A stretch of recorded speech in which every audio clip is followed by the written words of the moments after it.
ரட்சிப்பை பற்றியதான பாடத்தை நம்ம படித்துக் கொண்டிருக்கிறோம். அந்த ரட்சிப்பு அப்படிங்கிறதை படிப்பதற்கு அடிப்படையாக நம்ம எடுத்திருக்கிற வேத பகுதிகள், வேத புத்தகங்கள், குறிப்பாக எபிரேயர் நிருபத்தை அடிப்படையாக கொண்டு என்ன செய்கிறோம், இந்த ரட்சிப்பை பற்றி நாம் ஆராய்ந்து கொண்டிருக்கிறோம். அநேகர் கிறிஸ்துவுக்குள் அப்படிங்கிற அந்த பதம், இன் கிரைஸ்ட் அப்படிங்கிறதை நிறைய பேர் என்ன செய்யல, புரிந்து கொள்ளாமல் இருக்கிறத நம்ம பார்க்க முடியும். எல்லாருமே அதுக்கு தவறான அர்த்தத்தை கொடுக்கக்கூடும். அல்லாவிட்டால் அதை ஒரு சாதாரணமாக எடுத்து கிறிஸ்துவுக்குள் அப்படிங்கிறதை அதை அவங்க எடுத்துக்கொள்கிறது ஒரு ஆழமான அடிப்படையில் அமைவதில்லை. ஆகவே இன்றைக்கு நான் அதோடு ஒட்டியதான காரியம்தான். அதை குறித்து ஒரு தலைப்பு நான் எடுத்திருக்கிற தலைப்பு என்னன்னா, normal Christian life. Normal Christian life, சாதாரணமான ஒரு கிறிஸ்தவ வாழ்வு. அப்ப சாதாரணமான கிறிஸ்தவ வாழ்வு அப்படின்னு சொல்ற சமயத்துல அது என்ன, சாதாரணமான கிறிஸ்தவ வாழ்க்கை அப்படின்னு சொன்னா என்ன அப்படிங்கிற ஒரு கேள்வி எழுமலாம். இப்ப சாதாரணமான கிறிஸ்தவ வாழ்க்கை அப்படிங்கிறது என்ன அப்படின்னு கேட்டீங்கன்னா, அதாவது ஒரு பேசிக் அடிப்படையான கிறிஸ்தவ, அடிப்படையான ஒரு கிறிஸ்தவன் ஒரு ஆரம்ப கிறிஸ்தவன், ஒரு ஆரம்ப நிலையில உள்ள ஒரு கிறிஸ்தவ வாழ்வு. அதான் இன்னும் சரியா சொல்ல வேண்டும் என்றால், இன்னொரு வார்த்தை வேணும்னா சொல்ல, ஆவரேஜ் கிறிஸ்டியன், ஒரு சராசரி கிறிஸ்தவன் அப்படிங்கிறது அது வேற. ஆனால் நார்மல் கிறிஸ்டியன், அதாவது ஒரு ஆரம்ப நிலை கிறிஸ்தவன், சராசரி கிறிஸ்தவன் அப்படின்னு சொல்லும் போது அது என்ன சொல்லலாம்னா, ஒரு நார்மல் கிறிஸ்டியன் அப்படின்னு கூட வராது. ஒரு ஆரம்ப நிலைக்கு வராத கிறிஸ்தவர்கள் இருக்கிறார்கள். கிறிஸ்தவர் என்று பெயர் பெற்று இருக்கிறவ எல்லாருமே கிறிஸ்தவர்கள் அல்ல. அப்படின்னு ஆரம்ப அல்லனா நார்மல் கிறிஸ்டியன் லைஃப், இல்லைன்னா ஒரு ஆரம்ப நிலை கிறிஸ்தவன், ஒரு சாதாரண ஒரு கிறிஸ்தவன் அப்படின்னு சொல்லணும்னு சொன்னா, அந்த நிலைக்கு வரணும்னா அது முதல் நிலை. இப்போ அந்த முதல் நிலைக்கு நம்ம வர வேண்டும் என்றால் அதுதான் அடிப்படையான தேவை. என்ன அப்படின்னு பார்த்தோம்னா ரட்சிப்பு. ரட்சிப்பு இல்லாமல் ஒருவன் அந்த அனுபவத்துக்குள் வர முடியாது. பரிசுத்த வேதத்துல நாம் அப்போஸ்தலனாகிய பவுல் அதை குறித்து எழுதியிருக்கிறதான இந்த பேர் உண்மை சத்தியம் என்பது புரியப்படாத, சாதாரணமாய் புலப்படாத ஒரு ஆழமான விஷயம். அதில் நிறைய மக்கள் அதை பிரசங்கம் பண்ணுவதில்லை. அதுதான் பிரசங்கம் பண்ணப்பட வேண்டியது. அதை யாருமே பேசுறது கிடையாது. உண்மையில் சொல்ல போனால் பைபிளை அடிப்படையாய் கொண்டு பேசவில்லை, பைபிளிலிருந்து எடுத்து பேசுகிறார்கள்.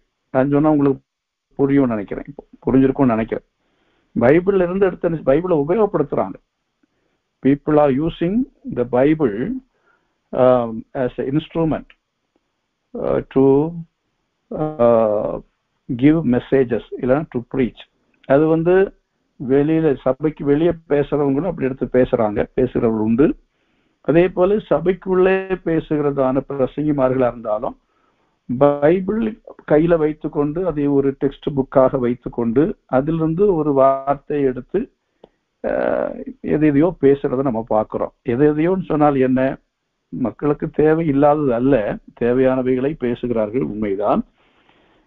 ஜனங்களை இப்போ மன ரீதியாக அவர்களை உற்சாகப்படுத்த சர்வ பிரகாரமான சில ஆலோசனைகள், மன ரீதியான பிரச்சனைகளுக்கான சில தீர்வு, பொருளாதார பிரச்சனைக்கான தீர்வு, இப்படி பட்டதான காரியங்களுக்கு என்று ஒரு பாசிட்டிவான ஒரு ஆட்டிடியூட அவர்கள் அடைவதற்கு சைக்கலாஜிக்கலாக அவங்களுக்கு சில ஆலோசனைகள், இப்படி சொல்லப்படுவதை தவிர ஆத்மீகமாக ஆத்மாவுக்கு எந்த அளவுக்கு அவைகள் பயன் தருகிறது என்று சொல்லி நாம் பார்ப்போம் என்றால் அவைகள் மிக மிக சொற்பமாக அதாவது ஆரம்ப நிலைக்கு வரவில்லை என்றே சொல்ல வேண்டும். அதனாலே எல்லாவற்றையும் நாம் எப்படி செய்தி எதிர்பார்க்க வேண்டும் என்று சொன்னால், அதாவது கிறிஸ்தவ வாழ்க்கையின் அடிப்படையான தத்துவம் எங்கே இருக்கிறது அப்படின்னு பார்த்தோம்னா கலாத்தியர் 2ஆம் அதிகாரம் 20ஆம் வசனம். The book of Galatians chapter 2 verse 20.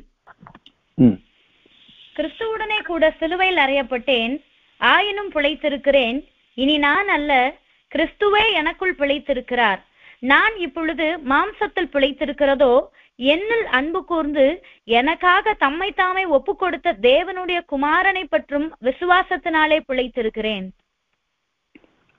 இந்த வசனத்தினுடைய ஒரு விளக்க, அதனுடைய ஒரு டெஃபினிஷன் இல்லைன்னா அதனுடைய ஒரு விளக்கத்தை இப்படி சொல்லலாம். அதாவது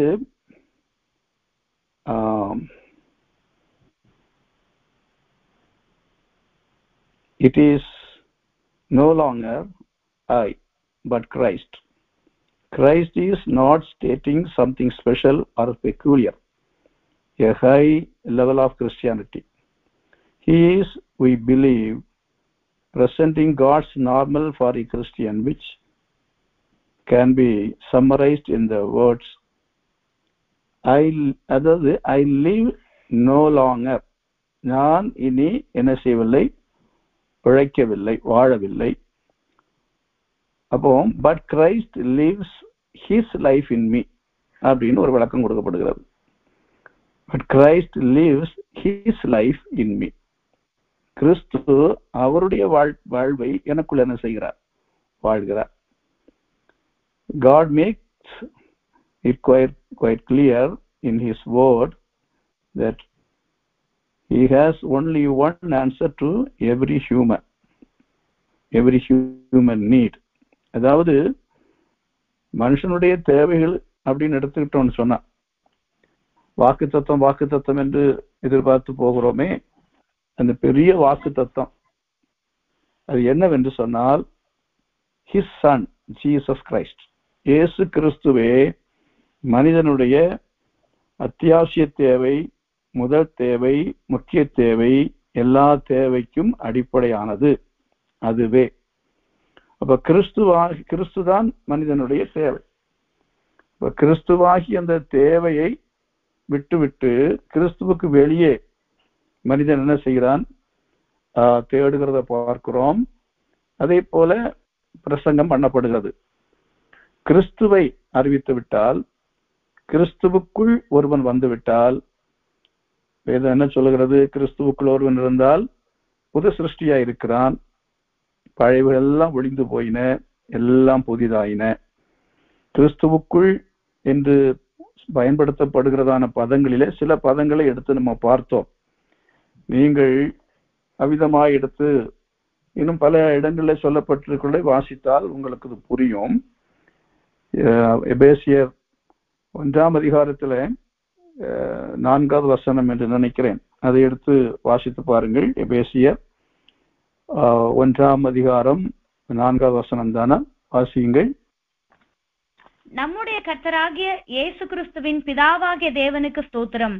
அவர் கிறிஸ்துவுக்குள் உன்னதங்களிலே ஆவிக்குரிய சகல ஆசீர்வாதத்தினாலும் நம்மை ஆசீர்வதித்திருக்கிறார்.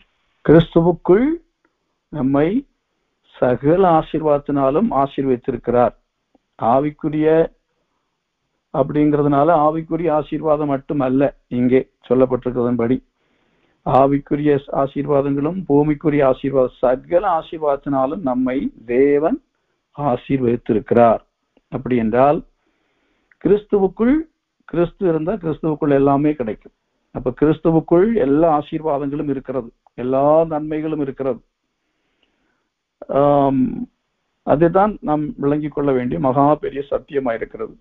ஆகவே கிறிஸ்துவை மக்கள் பெற்றுக்கொள்ள செய்ய வேண்டும். அப்ப கிறிஸ்துவை பெற்றுக்கொண்டு கிறிஸ்துவுக்குள் அவர்கள் எல்லாருமே நிலைத்திருக்க செய்ய வேண்டும். அவ்விதமாய் கிறிஸ்துவுக்குள் அவர்கள் வர வேண்டும். அப்படிங்கிறதை நம்ம பார்க்கிற சமயத்துல இன்னும் கிறிஸ்துவுக்குள் வருவது, நிலைத்திருப்பது அப்படிங்கிற அடிப்படையில நாம பேச வேண்டிய, சிந்திக்க வேண்டிய, ஆராய வேண்டிய சத்தியம் அது இன்னொரு பகுதி. ஆனால் கிறிஸ்துவுக்குள் நாம் ஏற்கனவே இருக்கிறோம் அப்படிங்கிற ஒரு அர்த்தத்தில் தான் அப்போஸ்தலனாகிய பவுல் என்ன செய்கிறார் என்றால், ரோமர் நிருபத்திலையும் எபேசிய நிருபத்திலையும் கலாத்தியரிலையும் சொல்லி இருக்கிற ஒரு மாபெரும் சத்தியம். அதுதான் ரட்சிப்பை அடிப்படையாக கொண்ட சத்தியம். அதை குறித்து நாம் இந்த கலாத்தியர் 2:20 அடிப்படையாக கொண்டு படிக்கும் பொழுது, கிறிஸ்துவுக்குள் முதலாவது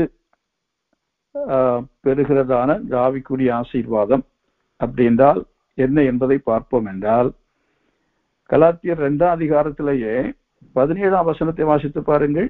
2:17.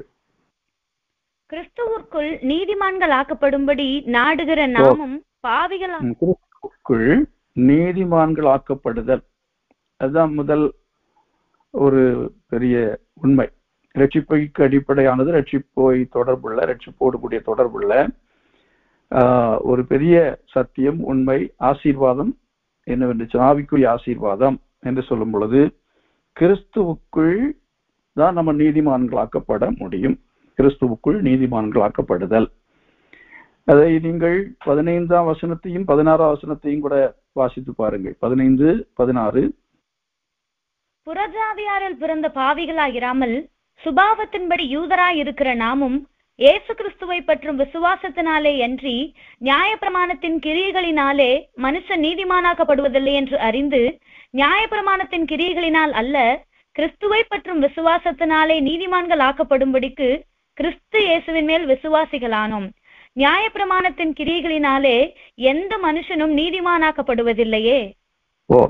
அப்போது கிறிஸ்துவுக்குள் தான் நீதிமானாக்கப்படுகிறோம் அப்படிங்கிறதை நம்ம உறுதிப்படுத்துகிற வசனங்கள் தான் 15, 16 ஆகிய வசனங்கள் என்று பார்க்கும் பொழுது, கிறிஸ்துவுக்கு வெளியே எந்த அடிப்படையிலும் நாம் நீதிமான்கள் ஆக்கப்பட முடியாது. அதை நீங்கள் நன்றாய் என்ன செய்ய வேண்டும், புரிந்து கொள்ள வேண்டும். அப்ப கிறிஸ்துவுக்கு வெளியே நீதிமான்களாக்கப்படுதல் இல்லை என்றால்,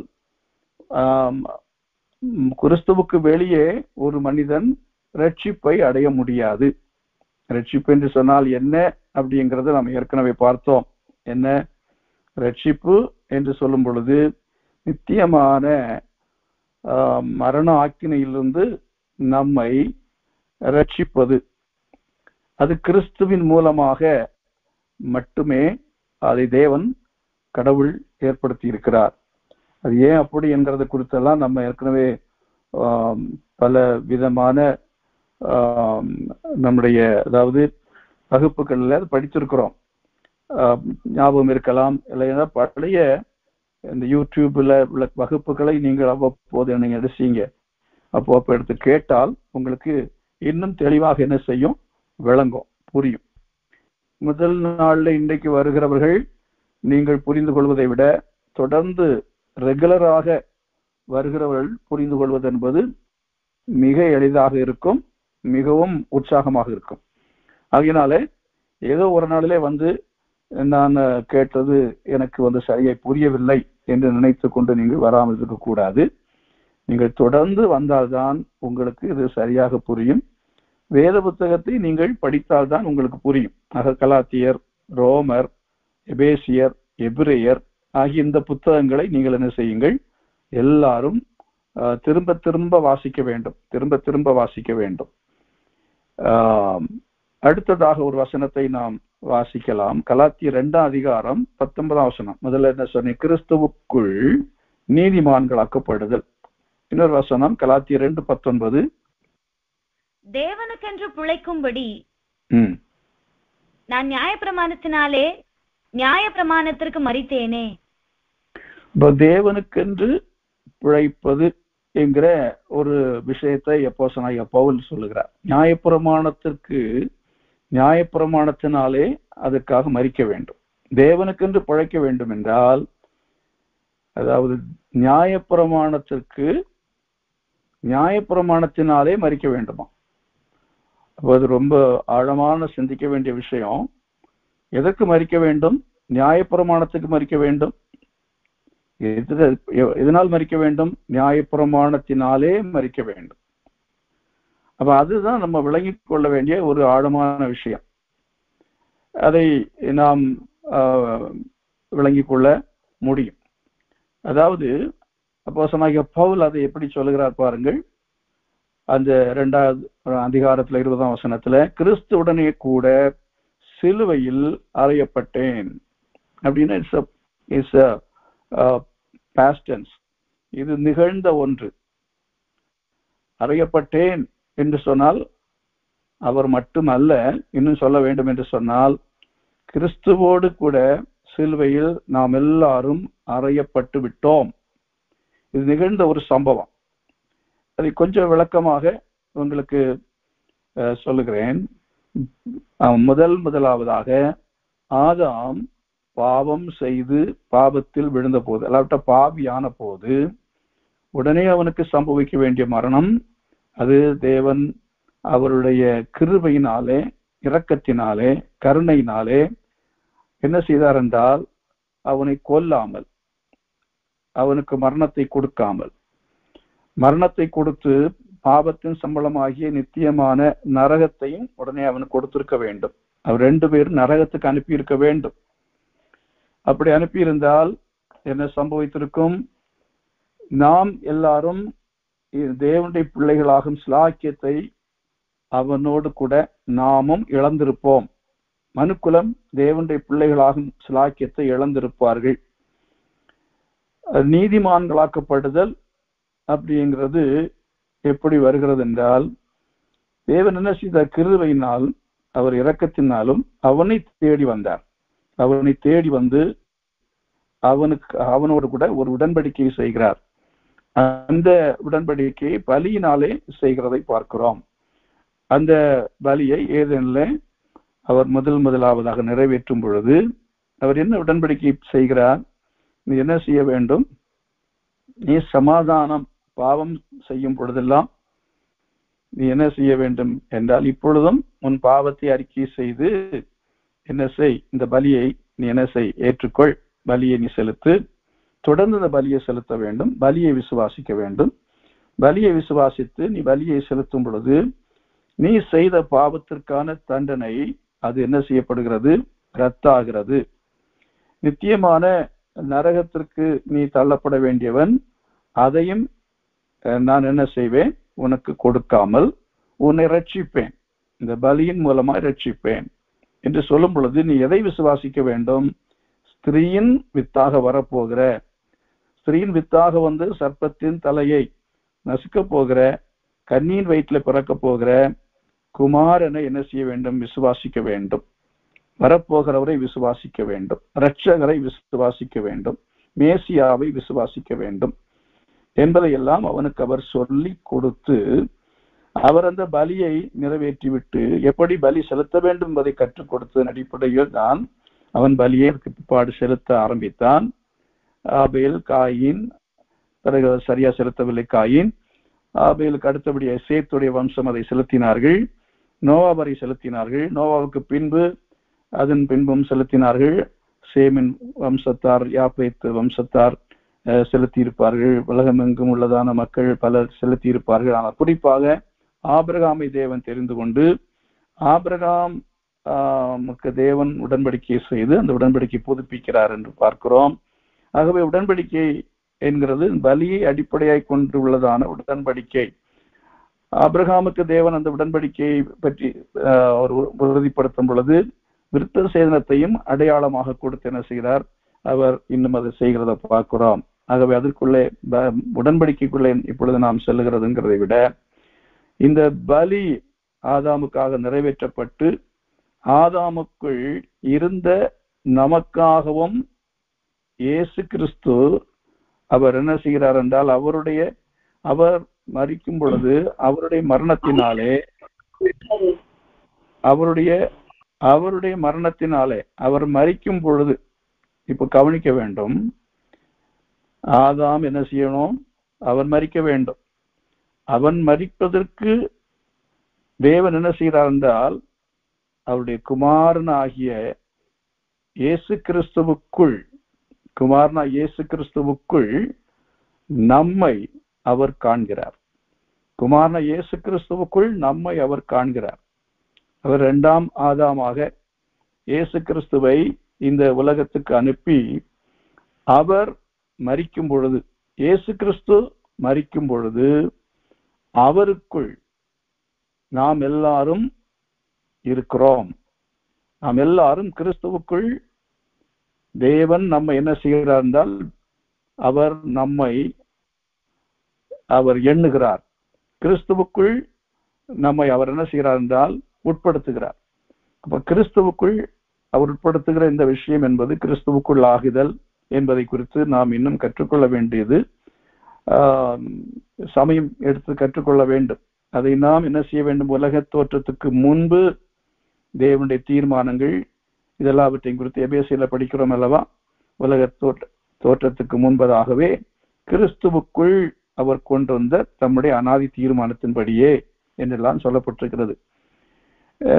எபேசியர் 1ஆம் அதிகாரத்துல 4ஆம் வசனத்துல நாம் படிக்கிறோம். வாசித்து பாருங்கள். எபேசியர் 1ஆம் அதிகாரம் 4ஆம் வசனம். தமக்கு முன்பாக நாம் அன்பில் பரிசுத்தம் உள்ளவர்களும் குற்றம் இல்லாதவர்களுமாய் இருப்பதற்கு அவர் உலக தோற்றத்திற்கு முன்னே கிறிஸ்துவுக்குள் நம்மை தெரிந்து கொண்டபடியே. உலக தோற்றத்துக்கு முன்னே நம்மை கிறிஸ்துவுக்குள் தேவன் நம்மை என்ன செய்கிறார் என்று சொன்னால், அவர் தெரிந்து கொண்டார்.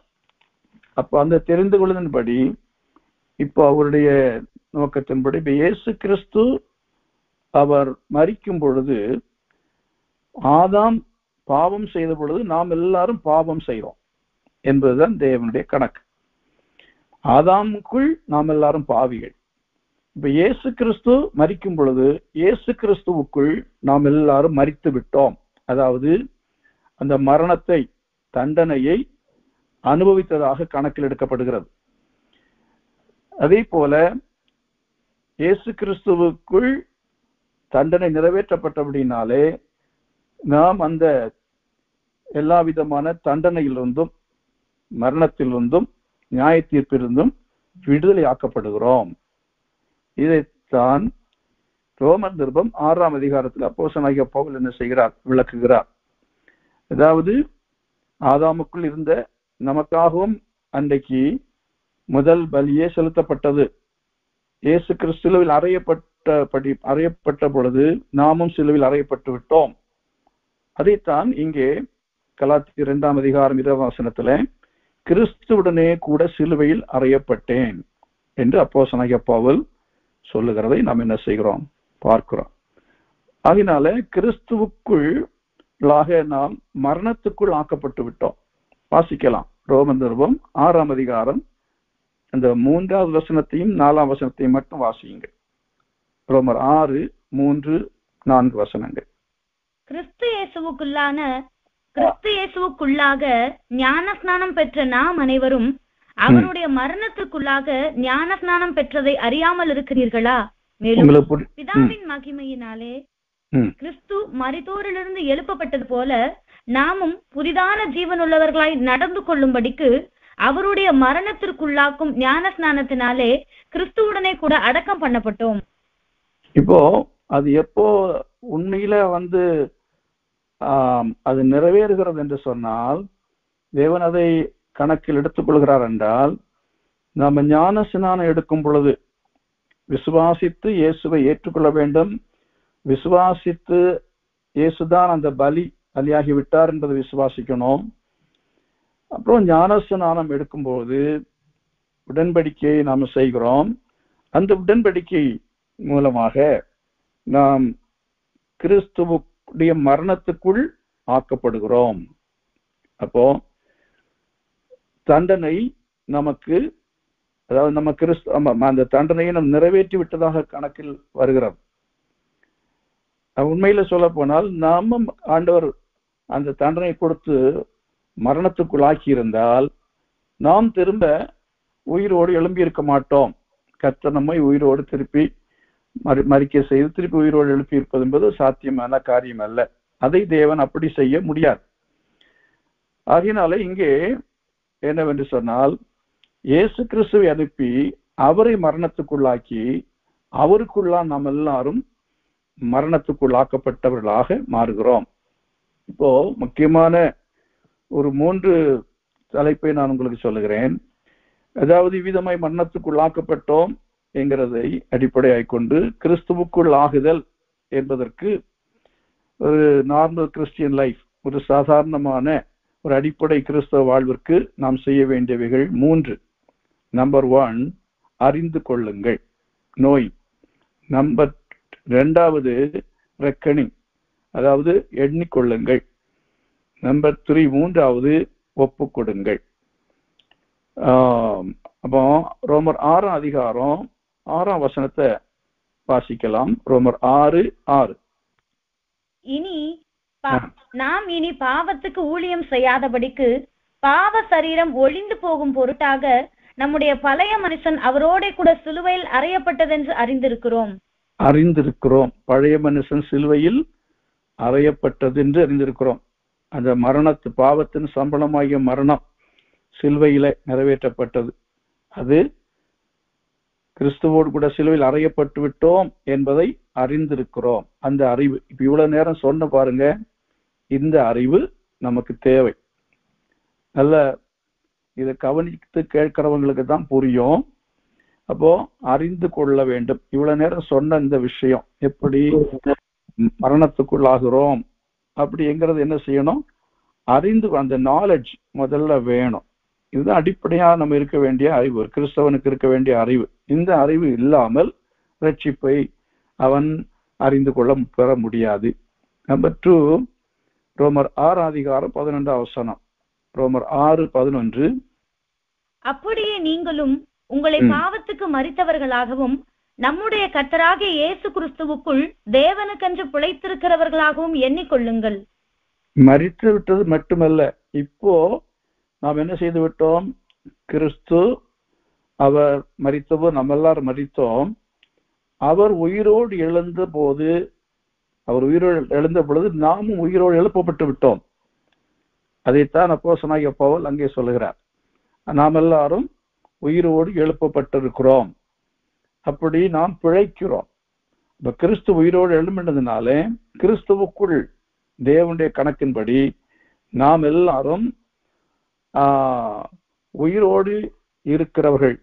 அவரோடு கூட உள்ள மரணத்தை நாம் அவருடைய மரணத்தினாலே பெற்று அவருடைய உயிர்த்தெழுதலின் மூலமாய் நாம் உயிர்த்தெழ அடைகிறோம். இதை நீங்கள் ரோமர் 6ஆம் அதிகாரத்துல வாசிக்கிற சமயத்துல அங்கே அதுக்கு ஒரு பதம் விவிதமாய் கொடுக்கப்பட்டிருக்கிறது பார்ப்பீர்கள். 6ஆம் அதிகாரத்தில் 5வது வசனம், 6வது வசனம், இந்த 2 வசனங்களை வாசித்து பாருங்கள்.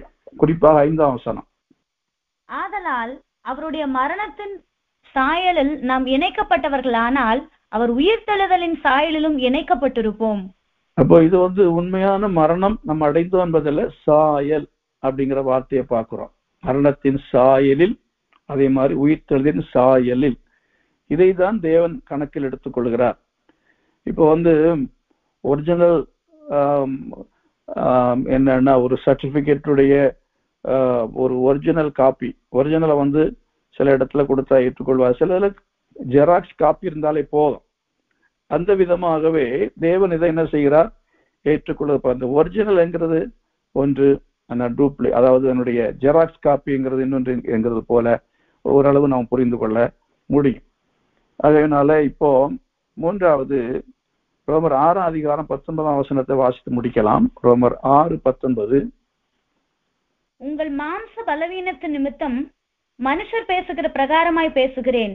அக்கிரமத்தை நடப்பிக்கும்படி முன்னே நீங்கள் உங்கள் அவயவங்களை அசுத்தத்திற்கும் அக்கிரமத்திற்கும் அடிமைகளாக ஒப்பு கொடுத்தது போல இப்பொழுது பரிசுத்தமானதை நடப்பிக்கும்படி உங்கள் அவயவங்களை நீதிக்கு அடிமைகளாக ஒப்பு கொடுங்கள். நீதிக்கு அடிமைகளாக ஒப்பு கொடுங்கள். இதை நீங்கள் படித்து அறிந்து கொள்ளும் பொழுது கிறிஸ்துவுக்குள்ளாக நீங்கள் வர முடியும், கிறிஸ்துவுக்குள்ளாக நீங்கள் பிழைக்க முடியும், கிறிஸ்துவுக்குள்ளாக பிழைத்தல் என்பதிலே சகலம் அடங்கி இருக்கிறது. இந்த உலகத்துல பிழைக்கிற பிழைப்பு, சரீரத்துல பிழைக்கிற பிழைப்பு, ஆவிக்குரிய பிழைப்பு. நம்ம வாழ்க்கையில நம்ம என்ன செய்கிறோம்? சாபத்திலிருந்தும் மரணத்திலிருந்தும் எல்லாம் நீங்கி வாழ்வு பெறுகிறோம். வாழ்வு பெறுவதற்கு கிறிஸ்துவுக்குள் நாம் வர வேண்டும், நிலைத்திருக்க வேண்டும். தொடர்ந்து நாம கற்றுக்கொள்ளலாம். கர்த்தர் நம்மை ஆசீர்வதிப்பார். இந்த கடைசியா ஜெபிக்க வேண்டிய நபர் ஜெபிக்கும்படி கேட்கிறேன். ஜெபிக்கலாம். ஸ்தோத்திரம் ஆண்டவரை துதிக்கிறோம், ஸ்தோத்திரிக்கிறோம். இப்பொழுது வார்த்தையின் மூலமா என்னுடைய இடைப்பட்டதுக்காக உங்களுக்கு நன்றி செலுத்துகிறோம். விசேஷமா இந்த நாட்களுடைய ரட்சிப்பினுடைய இந்த செய்தியை கேட்டுக்கொண்டிருக்கிறோம்ப்பா. விசேஷமா உங்களுடைய வாலிபனுடைய வாழ்க்கையில இன்னும் யாருடைய யானையார் ரட்சிப்பின் அனுபவத்தை பெற்றுக்கொள்ளாமல் இருக்கிறாங்களோ அவங்கள அந்த ரட்சிப்பின் அனுபவத்தை பெற்றுக்கொள்ள உதவி செய்யுங்க. பாவத்துக்கு மறித்து நீதிக்கு பிழைத்திருக்கவில்லை ஒருவரை மாற்ற முடியாமல் ஜெபிக்கிறோம். ஒவ்வொருவரும் ஆண்டவரை கிறிஸ்துவுக்குள் அவரை பிழைத்திருக்கவில்லை அவரை மாறுபடியாக ஜெபிக்கிறோம்ப்பா. உங்கள் சபையில் உள்ள ஒவ்வொரு வாலிபர்களும் ஆண்டவரை உமக்குள் பிழைத்திருக்க உதவி செய்யும்படியாக ஜெபிக்கிறோம். எல்லா விதமான பாவமான காரியங்களையும் விட்டு அவரை உமக்குள் நிலைநிற்க உதவி செய்யும்படியாக ஜெபிக்கிறோம்ப்பா. நீங்க அப்படி செய்யப்படுவதற்காக நமக்கு நன்றி செலுத்துகிறோம். தொடர்ந்து அவரை பாசனோட அவரை வலிமையா எடுத்து பயன்படுத்துங்க. அதை வந்து ஒவ்வொருவரையும் ஒப்புக் கொடுக்கிறோம். ஒவ்வொருவரையும் நீங்க ஆசீர்வதிக்க முடியாமல் ஜெபிக்கிறோம்.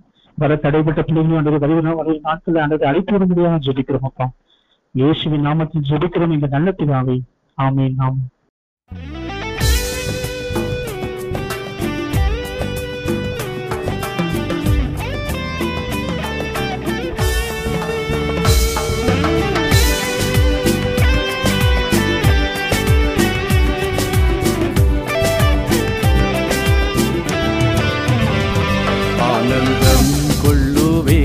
அன்பர் இயேசுவிலே எந்தன் பாவங்கள் போக்கியதா, அற்புதர் இயேசுவை என்றும் துதித்திடுவேன், எந்தன் ஜீவியம் மாற்றியதா. அற்புதர் இயேசுவை என்றும் துதித்திடுவேன், எந்தன் ஜீவியம் மாற்றியதா. நான் புகழ்ந்திடுவேன் அவர் நாமமதை, நன்றி நிறைந்த நல்லிதயமுடன். ஆயுட்காலமெல்லாம் துதி பாடிடுவேன், நன்றி மறவாமல் மனதுடனே. ஆயுட்காலமெல்லாம் துதி பாடிடுவேன், நன்றி மறவாமல் மனதுடனே.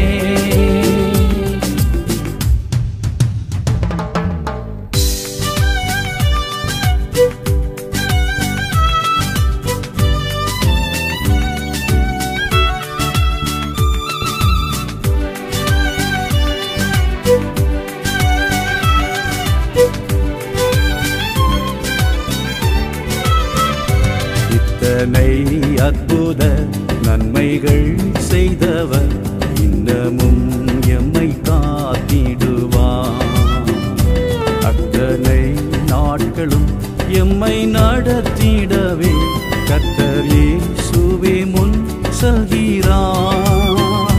அத்தனை நாட்களும் எம்மை நடத்திடவே கர்த்தர் இயேசுவே முன் செல்கிறார்.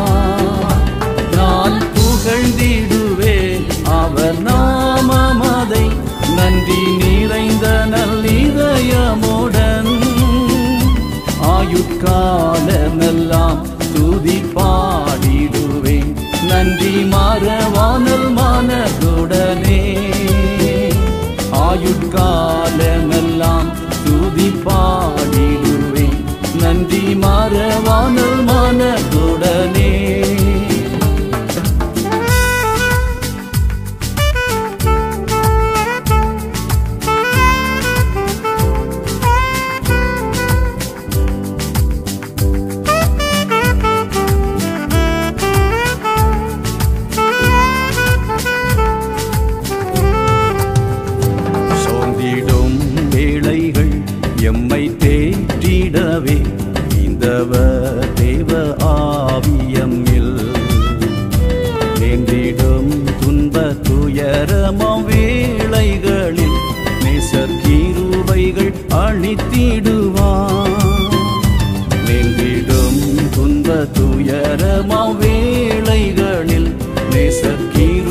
நன்மைகள் அளித்திடுவார். நான் புகழ்ந்திடுவேன் அவர் நாமமதை நன்றி நிறைந்த நல்லிதயமுடன். ஆயுட்காலமெல்லாம் துதி பாடிடுவேன் நன்றி மறவானல் மனதுடனே. ஆயுட்காலமெல்லாம் துதி பாடிடுவேன் நன்றி மறவானல் மனதுடனே.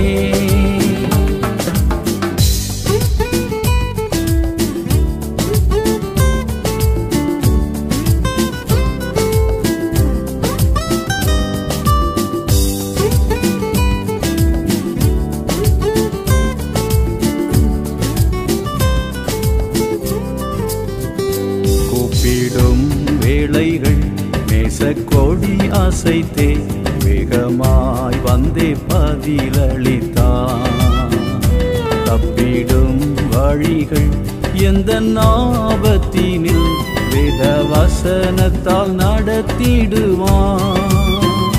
தப்பிடும் வழிகள் எந்த ஆபத்தினில் வேத வசனத்தால் நடத்திடுவார். நான் புகழ்ந்திடுவேன் அவர் நாமமதை நன்றி நிறைந்த நல்லிதயமுடன். ஆயுட்காலமெல்லாம் துதி பாடிடுவேன் நன்றி மறவானல் மனதுடனே.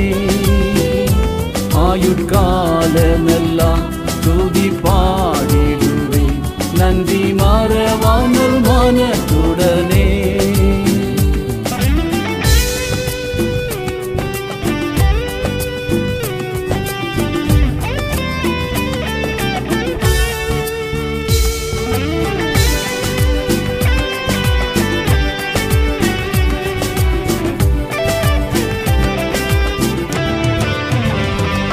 பல சோதனை எம்மை சூழ்ந்திட்டதால் நற்பலன் வாழ்வில் பரிசுத்தமே.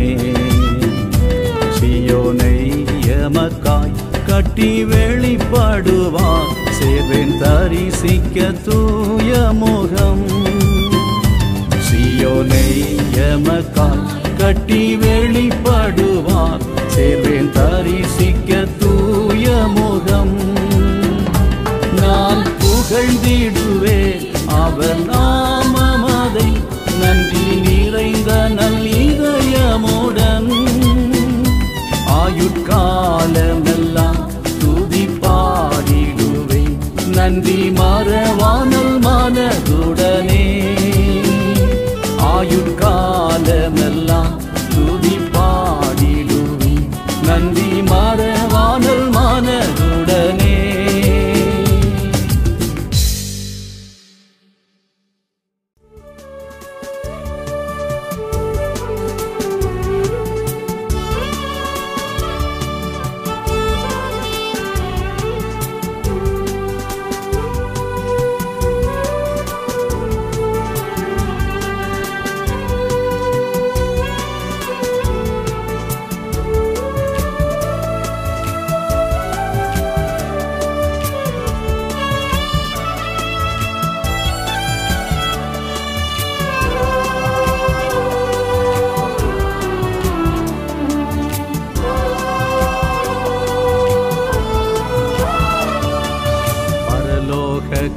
நான் என் சொந்த தேசம் பரிசுத்தவான்களால் நிறைந்த தேசம். பரலோக கானான் என் சொந்த தேசம் பரிசுத்தவான்களால் நிறைந்த தேசம். பரவசமாகிறேன் பரவசமாகிறேன் பரலோகில் வாழும் நல் சாக்கியத்திற்காய். பரவசமாகிறேன் பரவசமாகிறேன் பரலோகில் வாழும் நல் சாக்கியத்திற்காய். என் ஆத்துமாவே கர்த்தரை துதி, என்னுள்ளம் நன்றியினால் நிறைந்தே. என் ஆத்துமாவே கர்த்தரை துதி, என்னுள்ளம் நன்றியினால்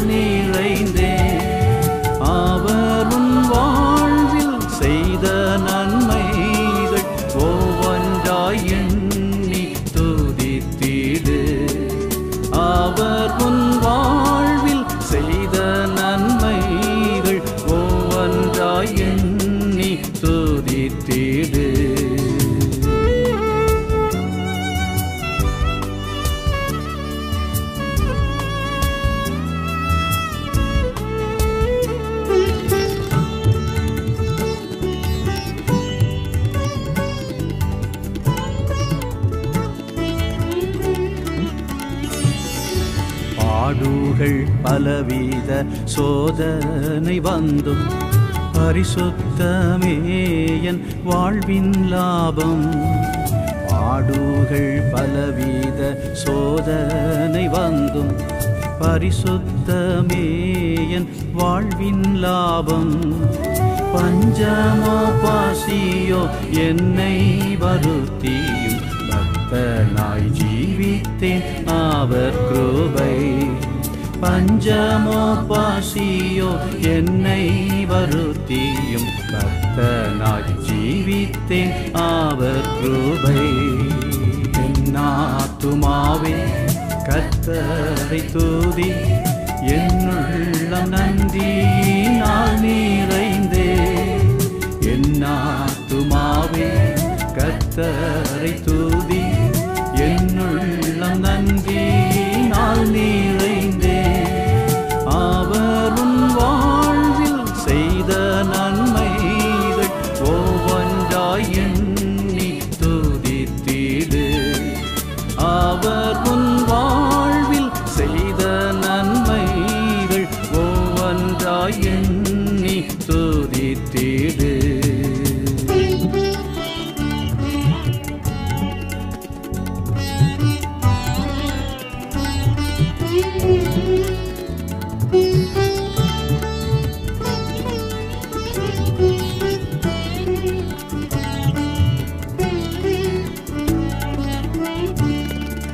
காரிருள் போன்ற கஷ்டங்கள் வாழ்வில் கடுமையாய் வந்து சந்தித்தாலும், காரிருள் போன்ற கஷ்டங்கள் வாழ்வில் கடுமையாய் வந்து சந்தித்தாலும், தாவீதை போல நான் தயங்காமல் ஜீவிப்பேன் தாபரமான என் இயேசுவிற்காய். தாவீதை போல நான் தயங்காமல் ஜீவிப்பேன் தாபரமான என் இயேசுவிற்காய். என் ஆத்துமாவே கர்த்தரை துதி, என்னுள்ளம் நன்றியினால் நிறைந்தே. என் ஆத்துமாவே கர்த்தரை துதி, என்னுள்ளம் நன்றியினால் நிறைந்தே. அவர் உன் வாழ்வில் செய்த நன்மைகள் ஒவ்வொன்றாய் எண்ணி துதித்திடு. அவர் உன் வாழ்வில் செய்த நன்மைகள் ஒவ்வொன்றாய் எண்ணி துதித்திடு.